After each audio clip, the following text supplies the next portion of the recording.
Hello again, everybody. This is Brian with the Prairie State Patriots YouTube channel. I want to thank you guys for coming back to watch this video today, and if it's your first time visiting the channel, thank you for checking us out.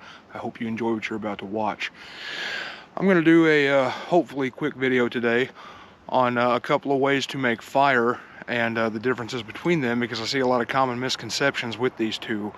That is with the ferrocerium rod and flint and steel. They are two completely different things, although this is often referred to as a flint rod. They're actually not even related, aside from the fact that they can start fire. Flint is a sedimentary rock, and this is a amalgamation of soft metals that react with oxygen when struck. But that's neither here nor there. We can get into the specifics later in another video. If you guys would like to see that, let me know down below. But this is the Uberleben, I think is the brand name, Hexafire. You guys can see that's hexagon shaped instead of being round. This is actually really nice. I used this for the first time the other night. I did a little solo overnight camp by myself, and what's nice about this is with it being hexagon shaped, you actually have flat striking surfaces, so you can get more of your scraper against the steel at one time to really shower a good or shed a good shower of sparks.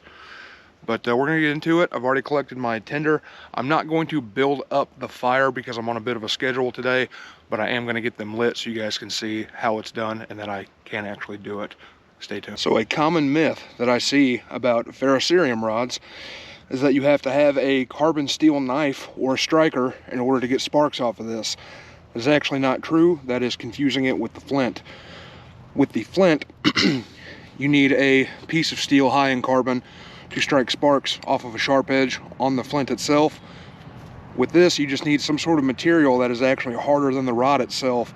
I believe Dave Canterbury has an old video where he actually struck one of these with a broken piece of glass.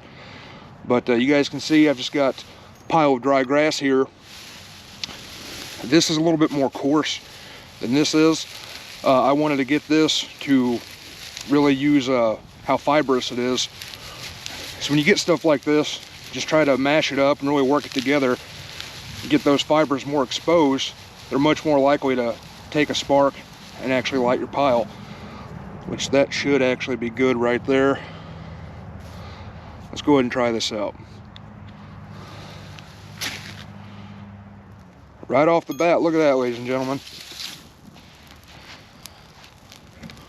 Now at this point, if I was building an actual fire, I don't know if you guys adjust this a little bit. I do have smaller twigs and things in the background. I would start adding those to really build this up, and then gradually add larger size wood as it goes.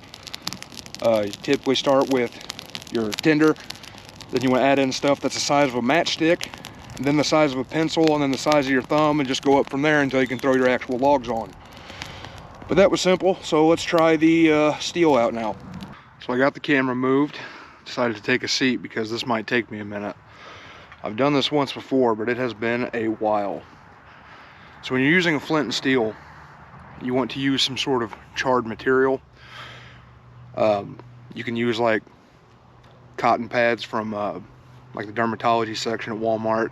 I use old dish towels because they're thicker than using like bandanas and stuff like that. But any sort of organic material that you can make char out of, which I will do in another video.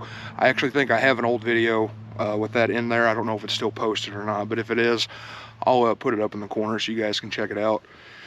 But anyway, the whole point is you want to take your striker and you want to find a sharp edge on the edge of this flint, and as you strike it, you're actually removing a very small bit of metal from this. You guys can see where I've already struck this a few times. So you don't want to, your goal isn't to actually chip the rock. You're not trying to break your piece of flint. You want that to last as long as possible.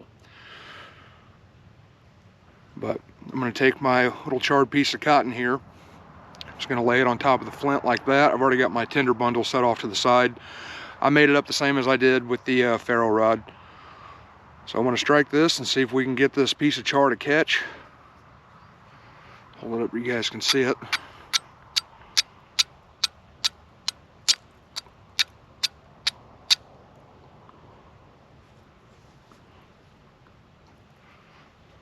If you guys can see that or not.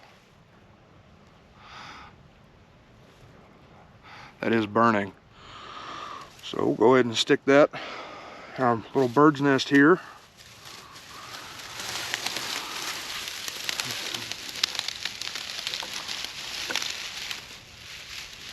Come on, get in there.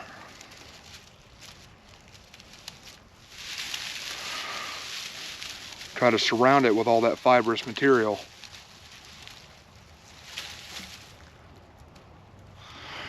You want to hold up your material because the heat is going to rise,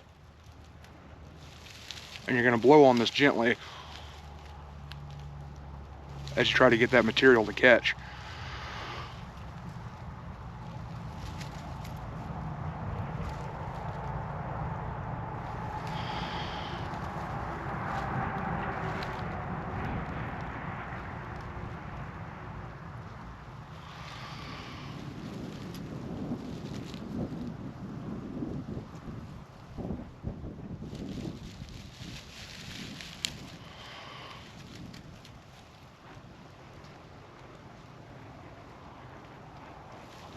And we have flame.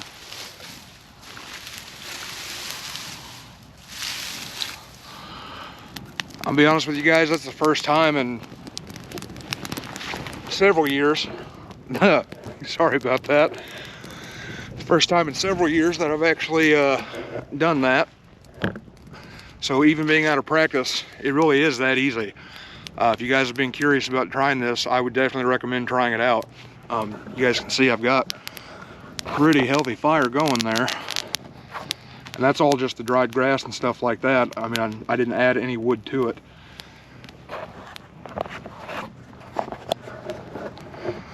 But if you guys don't have time to split wood and make feather sticks and all that, which that stuff is great, especially if it's wet, and as I said, I want to do more of this stuff, so we will cover that in another video. This is a great way to do it. Just this little piece of flint and some sort of piece of steel. If you have a carbon steel knife, you can strike it off the back. I don't particularly like doing that because, as I mentioned, it does remove material. It's not going to be super detrimental if you have to do it occasionally, but it's just not something I want to do. I don't want to put excess wear on my knife.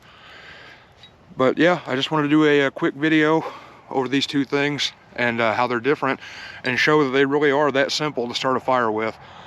I'd plan on doing more outdoor videos this year. I told Lewis I want to make it a point to get outdoors more. I spend too much time inside.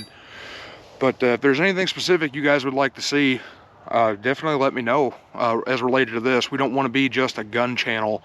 I know that's primarily what we've been so far, but we want to get more into general preparedness and just outdoor everything. I'm thinking about taking up archery. I have a new interest in that. But yeah, just let me know what you guys think. If you liked the video, give it a thumbs up. If you didn't, give it a thumbs down. Either way, let me know in the comments what you liked or did not like. And please let me know what other type of things you would like to see as far as outdoor related things go. I plan on doing at least one shelter video right now. I want to do more in the future, but I'm not a professional at this stuff, so I'm learning it as I go. And once I feel competent in doing it, then I will make videos showing you guys how to do that. But I appreciate everyone watching. If you enjoyed this and want to see more in the future, hit that subscribe button, and I will see you guys in the next one. Thank you.